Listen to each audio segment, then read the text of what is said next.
বিসমিল্লাহির রহমানির রহিম। প্রিয় শিক্ষার্থীরা, আশা করি তোমরা ভালো আছো। নবম দশম শ্রেণী, এমনকি তোমরা এসএসসি পরীক্ষার্থী 2025 সালে তোমরা যারা পরীক্ষা দিতে যাচ্ছ, তোমাদের রুটিন অনুযায়ী তোমাদের কিন্তু অনুশীলনী 3.1 এই অধ্যায়টি রয়েছে। এই এক অধ্যায় 3.1 অধ্যায়ের তোমাদের পরিপূর্ণ সাজেশন কিন্তু এখানে দেওয়া হবে। তোমাদের বইয়ের অঙ্কগুলো প্লাস তোমাদের নৈর্ব্যক্তিক এবং তোমাদের সৃজনশীল সম্পর্কিত সকল তথ্য এখানে আলোচনা করা হবে। তো প্রথমে তোমাদেরকে বলবো, তোমরা যদি আমার চ্যানেলে নতুন হয়ে থাকো তাহলে চ্যানেলটি সাবস্ক্রাইব করে বেল বাটনে ক্লিক করে রাখবে, যেন তোমাদের প্রত্যেকটি পরীক্ষার সাজেশন তোমাদের কাছে খুব সর্বপ্রথমে চলে যায় এবং তোমরা খুব সহজে পেয়ে যাও। ভালো একটা প্রস্তুতি নিতে পারো, ভালো একটা পরীক্ষা দিতে পারো। কেমন প্রিয় শিক্ষার্থীরা, আশা করি তোমরা বুঝতে পারছো। তো প্রথমে বলবো তোমাদের অনুশীলনী 3.1 বীজগণিতিক রাশি অধ্যায়ের তৃতীয় অধ্যায় থেকে। তো তোমাদের কিছু সূত্র বলি রয়েছে, যে সূত্রগুলো না শিখলে আসলে তোমরা অঙ্ক করতে পারবে না। সেই অঙ্কগুলোই এখন দিব। পরবর্তী ভিডিওতে তোমাদের সৃজনশীল, নৈর্ব্যক্তিক এবং তোমাদের বইভিত্তিক প্রশ্ন সমাধান সকল কিছুই দেখানো হবে। এখন তোমরা একটু দেখো যে প্রথমে তোমাদের যে বীজগাণিতিক যে সূত্রাবলীগুলো রয়েছে, আমরা অনেকেই জানি না বীজগাণিতিক সূত্রাবলী কাকে বলে। ঠিক আছে, বীজগাণিতিক সূত্র কাকে বলে? যে বীজগাণিতিক প্রতীক দ্বারা প্রকাশিত যে কোনো সাধারণ নিয়ম বা সিদ্ধান্তকে বীজগাণিতিক সূত্র বলা হয়। আবার বলছি, বীজগাণিতিক প্রতীক দ্বারা প্রকাশিত যে কোনো সাধারণ নিয়ম বা সিদ্ধান্তকে বীজগাণিতিক সূত্র বলা হয়। যেমন এখানে দেখো, প্রথমে এই পাশে যেগুলো রয়েছে এগুলো হচ্ছে তোমাদের সূত্র, আর এগুলো থেকে অনুসিদ্ধান্ত কিছু কাজ করা হয়েছে, সেগুলো হচ্ছে এই পাশের গুলো, ডান পাশের গুলো। তো বাম পাশে যেগুলো রয়েছে, এক নম্বরে আছে তোমাদের a plus b whole square সূত্র হচ্ছে a square plus 2ab plus b square. a minus b whole square সূত্র হচ্ছে a square minus 2ab plus b square. এবং a square minus b square সূত্র হচ্ছে a plus b into a minus b। a square minus b square সূত্র হচ্ছে a plus b into a minus b। তারপর হচ্ছে তোমাদের x plus a into x plus b equal x square plus a plus b into x plus ab। এটা হচ্ছে তোমাদের x plus a এবং x plus b এর সূত্র। তারপরে হচ্ছে তোমাদের a plus b plus c whole square equal, এটা সূত্র হচ্ছে এটা, যে a square plus b square plus c square plus 2ab plus 2bc plus 2ac। এইগুলো হচ্ছে তোমাদের মেইন সূত্র, আর এই সূত্রগুলো থেকে তোমাদের অনুসিদ্ধান্ত সূত্র তৈরি করা হয়েছে, যেগুলো হচ্ছে দেখো, যে a square plus b square সূত্র হচ্ছে a plus b whole square minus 2ab।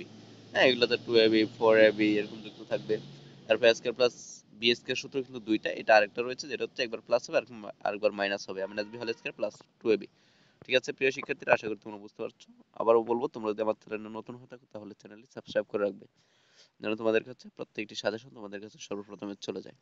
তো দেখো, এরপর যেটি রয়েছে a plus b whole square সূত্র, যেটা আমরা এই পাশে পড়েছিলাম, যে a square plus 2b plus b square, কিন্তু এখানে তোমাদের হচ্ছে a minus b whole square plus 4ab। তারপর a minus b whole square সূত্র রয়েছে তোমাদের a plus b whole square minus 4ab। তারপর হচ্ছে a square plus b square সূত্র আবার আরেকটি রয়েছে, যেটা যেটা হচ্ছে a plus b whole square plus a minus b whole square by 2, এটি। তারপর ab সূত্র হচ্ছে a plus b by 2 whole square minus a minus b by 2 whole square. এটা হচ্ছে তোমাদের ab সূত্র।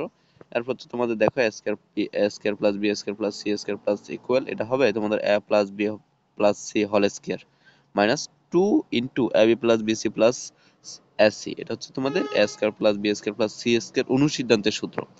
অনুসিদ্ধান্তের সূত্র তোমাদের আরেকটি রয়েছে এটার মতনই, এটাকে একটু উল্টে দিলেই হয়, যেটা into 2 into ab plus bc plus ac equal a plus b plus c whole square minus a square plus b square plus c square. এটা হচ্ছে তোমাদের অনুসিদ্ধান্ত সূত্র। আজকে সূত্রগুলো দিয়ে দেখো তোমাদের বইভিত্তিক যে আলোচনাগুলো করা হয়েছে সেগুলো হচ্ছে, যে সূত্রের সাহায্যে বর্গ নির্ণয়, যে 2a plus 3ab, 2a plus 3ab, এখানে দেখো এটাকে যদি তোমাদের a plus b whole square সূত্র তৈরি করা হয়, মানে হচ্ছে এটা এখানে এখানে 2a প্লাস 3ab কে যদি বর্গ করা হয় তাহলে এখানে যে কাজটি দাঁড়ায়, আমরা জানি 2a প্লাস 3ab সূত্র হচ্ছে a square plus 2ab plus b square. তো এখানে 2a কে যদি a ধরা হয়, 3b কে যদি b ধরা হয়, তাহলে দেখো এখানে a স্কয়ার হচ্ছে 2a প্লাস 2 হচ্ছে সূত্র, আর 2a হচ্ছে তোমাদের a এবং b হচ্ছে 3b।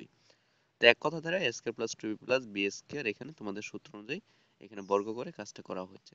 যদি এটাকে বর্গ করা হয়, তোমরা একটু লক্ষ্য করলে দেখবে যে 2 এর সাথে এখানে বর্গ করলে 2 দুগুণে 4 হচ্ছে, আর এর সাথে এর উপরে যেহেতু স্কয়ার রয়েছে সেজন্য হচ্ছে 4a স্কয়ার। আবার এখানে হচ্ছে তোমাদের 3 দুগুণে 6, 6 দুগুণে 12, আর এখানে ab, তাহলে এখানে তিনটা একসাথে গুণ করলে হচ্ছে 12ab প্লাস এখানে 3b এর উপরে 3b এর উপর যদি স্কয়ার থাকে তাহলে এখানে আমরা জানি গুণ করলে বা বর্গ করলে এটাকে এখানে পাওয়া যায় 3 3 9, 3 3 9, আর এখানে b এর উপর যেহেতু স্কয়ার রয়েছে এই জন্য b স্কয়ার, এক কথায় 9b স্কয়ার। আশা করি বুঝতে পেরেছো। এই সূত্রগুলো দ্বারা এভাবেই তোমাদের এখানে বইয়ের যে অঙ্কগুলো রয়েছে সেগুলো এখানে আলোচনা করা এখানে এরকম ভাবে রয়েছে, তোমাদের বর্গ বর্গ করে কাজগুলো সম্পন্ন করতে হবে।